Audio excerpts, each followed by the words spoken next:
All right, welcome back. So today's episode is about shared accountability. And this came to me probably as much from my actual experience as just thinking through, looking at the world around me and seeing what is going on. So let's talk about the nature of accountability that's shared. Okay, shared accountability. And that's a strange concept, but I think it's absolutely part of marriage. Many pastors in the therapeutic model miss the fact that it is one flesh. They say it, but their behavior and their speech doesn't match. And we all know sort of like the secular world of accountability, and it's important, right? I do something, and I am responsible for the outcome. I'm responsible for an outcome, so I'm responsible for all the activity to lead to that outcome. When it's shared, it's owning all of that to which degree you can together. So what I mean by you own all your stuff, that's not material things. Right? All that is meant to be shared. But a lot of marriages, they don't get that. It means you own your behavior, your thoughts, your feelings, and the outcomes that come from those, especially when those have gone awry. You own that. If you are angry and critical and criticizing, you own that. If you have an addiction, you own that. If you have a behavioral problem, you own that. So the scope of what is owned and what is acceptable, however, has gotten out of control. And it's very one-sided. Now, I don't want to genderize it.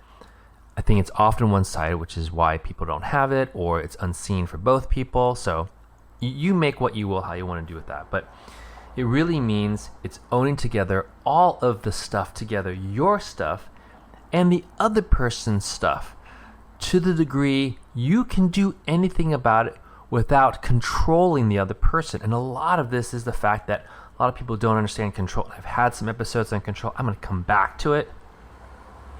So it may include the difficult task of owning how your own actions may have contributed, not caused, but the fact that it's not caused doesn't leave you off the hook of the fact that it contributed to the other person's actions. And the other person owns, even if there is massive contribution by the other person to their own actions. So if my wife in her behavior gives wrong advice, it comes from her experience, she doesn't want to hear an opposing thing, is upset and has shut down the conversation, and left with no options, I end up following it. She contributed, but my other option, even though it was very hard to do, was to ignore her advice. I could still do that. And it means I need to own how to do that in the future. Or to come up and say, look, the way you're presenting this is not conducive to me making a good decision. Do you want to change it? Or do you want me to ignore what you've said? Do you care about the outcome? And those are very, very hard conversations to have. I wish I'd done more of that. So that's the part that I own. But there are a lot of pastors who say, well, it's all you, man. It's all you. Yeah, she gave you the wrong advice. She is a lawyer in the field and said, it's fine, do X, Y, Z. It's actually said, go for it. It's fine what you did. Gave in multiple occasions, you have to have this conversation. You're supposed to have this. The fact that you're not, reacting to it, that's bad on you. You suck. All of those things are contributions. And as hard as it may be and as overwhelming, I am realizing in the end when taking action, got to say, okay, I've owned it. If I don't like the way the information's being done, I've got to set things moving forward. So accountability is, okay, now I'm going to preset when I'm hearing someone yelling and criticizing me, and I'm going to act from that, I'm now going to stop. I'm now going to surround myself with other people who I am going to seek for guidance instead of maybe perhaps going to this person. I'm going to pray and fast if it's a difficult decision. Like, there are a number of things that I can do moving forward, but the other person has to own their contribution. Now, what do I feel threatens shared accountability that's essential in a marriage, right? I believe One writer, she put it incredibly well, was if a wife disagrees, she will have to own the outcome of what the man does, even if he's going against her, as if she made the decision herself. I mean, I thought it was beautifully put, incredibly tough to do, but boy, if you look at it and say, well, what is best for the marriage? What is best for the discipline between them? What's best for the nature of the marriage and the relationship? That's an outstanding way to do it. But most people will cringe at that idea, and it goes back to the therapeutic model, which I've seen in churches have been sort of like subjected to. And so if you're listening to this, make sure you look at those episodes that talk about how traditional modern therapy, even when exercise in the church, has infiltrated and displaced a scriptural-based way of restoring marriages, and they actually make them worse. There is an increasing number of voices, and I feel like, we got to find a way to get together and amplify those. Now, that is one thing that threatens it, because the therapeutic model says it's about your feelings. It is not about the marriage. In fact, why don't you guys have separate sessions separate from each other? But it'll continue even further, and I'll show you, is that if you look at how accountability is distributed in society, within families in most cultures, it's not evenly distributed often, right? It isn't a case where, and here again, it often gets genderized in terms of, okay, who needs to fix this? Who's at fault? Who needs to take care of it? Sometimes it's the scope. So the scope of the accountability, so both are kind of like held to task by parents, but it's the scope and the nature of it, and that ends up leading to control, because there's this forceful nature of accountability, but it's a scope that they don't know. So I'm going to use an example.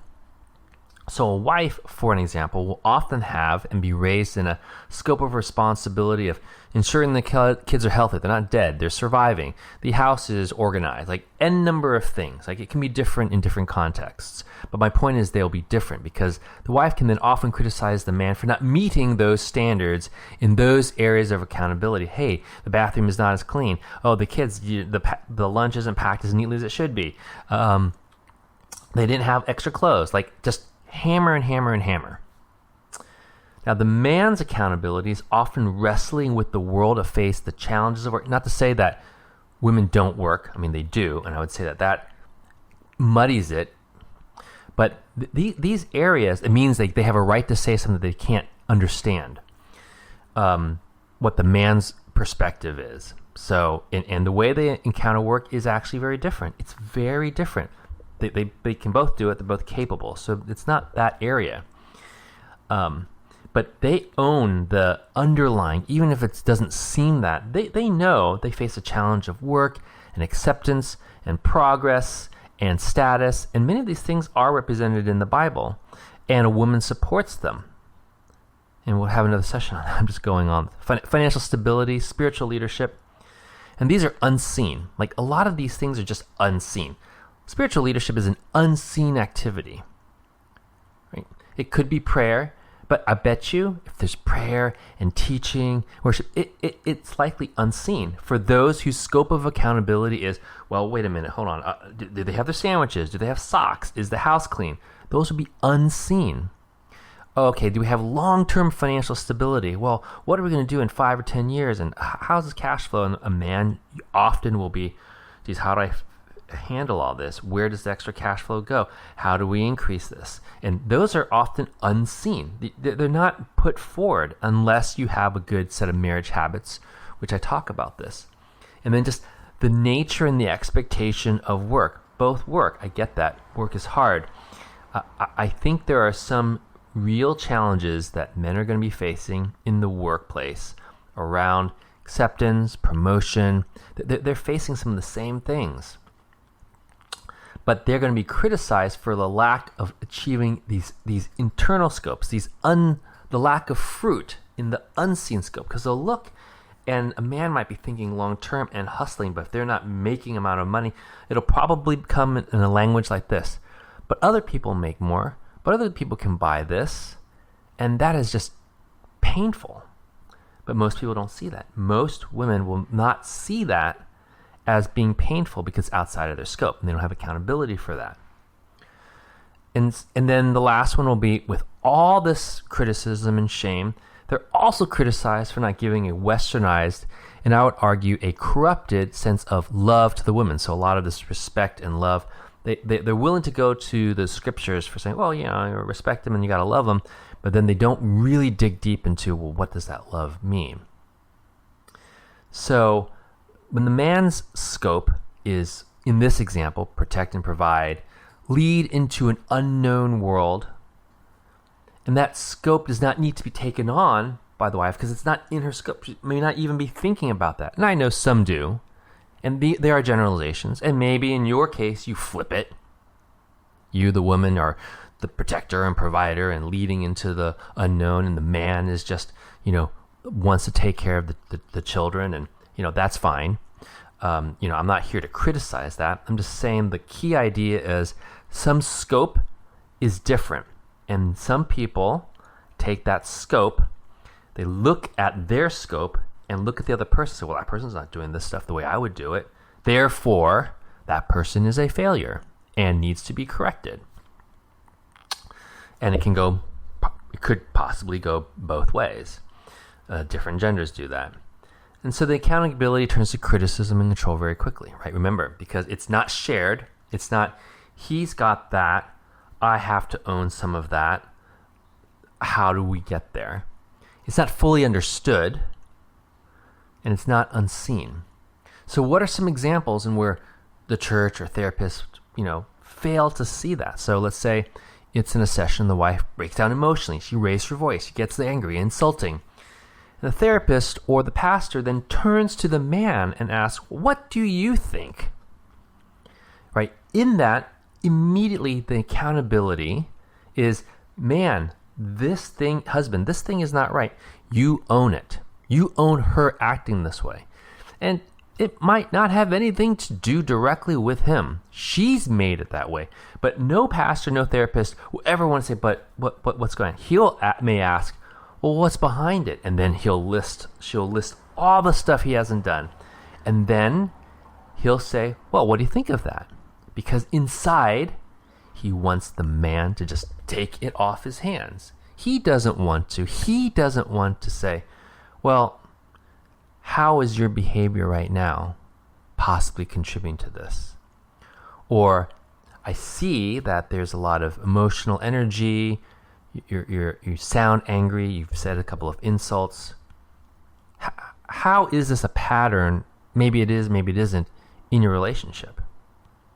There's almost never. There's actually a disincentive in the corrupted pastoral model in the modern therapy era to do that, because heightened emotions are the truth. So whoever has the most heightened emotions often, unless there's violence, in which case then it's entirely wrong, and that'll usually be the man, because it'll have some violent tone, and true violence definitely is a problem, but just a deep voice, a red face, it's scary. Okay. And I'm not dismissing that, but I'm just pointing out that heightened emotions are often alone seen as that's the truth. Then let's talk about the other type of lack of accountability. The wife will criticize and angry, say, well, I'm not getting caring and nurturing and gifts and affections, and all the tasks that I have just aren't done in the way I want them. But doesn't own that, well, there's been a mound of criticism and it's led to withdrawal. Now you're not going to get caring and nurturing, and cannot see the lack of respect in even very basic communication. So that's an accountability. It's like, well, what's my part in that? It's just, I've not gotten what I have, and there's no cycle of contribution. Now you could say, well, the man doesn't get it because he withdrew, and so yeah, okay. If you want to, you could go down who did which first. And I'll have a separate session to talk a little bit about that and why I think that let's just leave it up to whoever's the most mature, which is a reasonable expectation, has some problems. Or the wife only sees the man getting defensive, but doesn't own because the way that she brings up, hey, can you do this, is in attack mode. Why haven't you done this thing? Hey, you did it again. It's wrong. It's shaming mode. It's blaming mode. And so one's reaction, no matter what the content will be, well, wait a minute, I don't know. Well, I wasn't aware of that. Versus seeking help or desiring support mode, or just a genuine, hey, I really could have needed this, and I noticed that you didn't do this. What's going on? Those are completely possible, but it often doesn't happen. And the church supports it, and the therapeutic model does nothing to it. But it's surprising that the church and the pastors can't seem to grasp this. Let's take a look. Galatians 6:2. Bear one another's burden. Bear one another's burdens. So fulfill the law of Christ. So whatever those burdens are, when they're known and seen, even the maybe up to the crappiest dad, or husband, if he knows, hey, can you help me with this? My computer doesn't work. The printer's not great. The sink isn't. I need some help. Do you think you could get to it? If he's not in the middle of putting out fires, he'll probably get that. If she comes and says, hey man, this is heavy, but I guarantee you, most women will say, why should I ask? Well, you should just know. Yeah, I'm downstairs. Came into the garage and he's upstairs, but he should just know. He should be out there. Pause. Accountability says, what is a reasonable expectation so you own the outcome? Then Matthew 7:3-5. Why do you see the speck that is in your brother's eye, but do not notice the log that is in your own eye? How can you say to your brother, let me take a speck out of your eye, when there's a log in your own eye? You hypocrite, take the log first out of your own eye. So in this case, it's about hypocrisy. If I am going to someone saying to the wife, you're angry, you're insulting, and I'm angry and insulting, then that's a problem. Okay. But it's also a matter of order of operations. Being angry, shaming, insulting, and the person didn't, say, wipe the table the way you do. And you say, well, because that person didn't wipe the table as I did, I have a right to be angry and insulting. There's an order of operations that's missing. Right? There's certain things that we know we should not do. That there is no known sin of not doing things the way we want them, unless we want control. Then everything becomes a sin that doesn't meet our control. But we do know that speaking out of anger, sinning, insulting, using our words incorrectly, the tongue, in inappropriate ways, that those are known universal sins. Therefore, confess your sin to one another and pray for one another that you may be healed. James 5:16. So there is a posture of, well, I got to figure out what my thing is.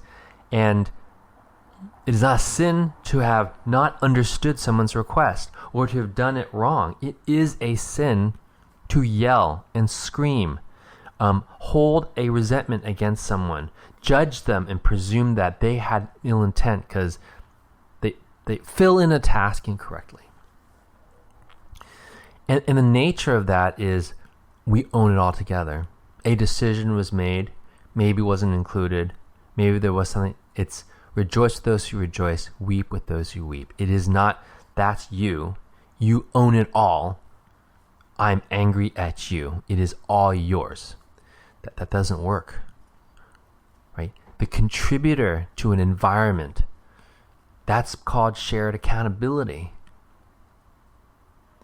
Yeah, the person who actually took the action, even at the end of the day, they'll still have to own some of that. They own their action. But the church and the therapeutic model has sort of said, oh, it's all that decision. Decisions these days are very complex. And, we'll get to this later, if there's an overlap with a domain expertise and the woman's working, let's say the woman's a doctor or a lawyer, comes and says, hey, I have this thing, and happens to overlap with your domain, and you say, and you give something that was inaccurate, you didn't pay attention, you dismissed it, and acted upon that, you've got to own that. But shared accountability these days says, no. The lack of that shared accountability just says, nope. And I don't want to genderize this, I don't think it has to be. I think we should look at it in your own context of who's willing to have, I've got shared accountability for the outcome of this. If you are single or early in the stages, a great sign is a woman, or let's flip it. It's non-genderized. If the other person's willing to say, hey, this thing ended up being not great, and boy, do I see my contribution of this. I think I need to change. Right? That wasn't a good outcome. I'm going to take some steps to do that. That's a plus. Man comes back and says, wow, something happened and we had a fallout, or something didn't turn out great. And says, wow, that wasn't great. I'm going to own that. But remember, you have to give space. If your history is he owns it and then you drill in on it, male or female, it's not going to happen again. Right? That is asking too much. On the other hand, the person who mostly criticizes when things aren't done in their fashion, or criticize about something that wasn't done, that wasn't communicated, that is a clear red flag, because that's about control. Tone of voice is under somebody's self-control. And it comes out. And that is where shared accountability shines. All right. I think there's a lot that's meaty here, but please post questions on here. Happy to elaborate and discuss more. This is a big one. All right. Until next time, take care. All the verses are in the comments and show notes.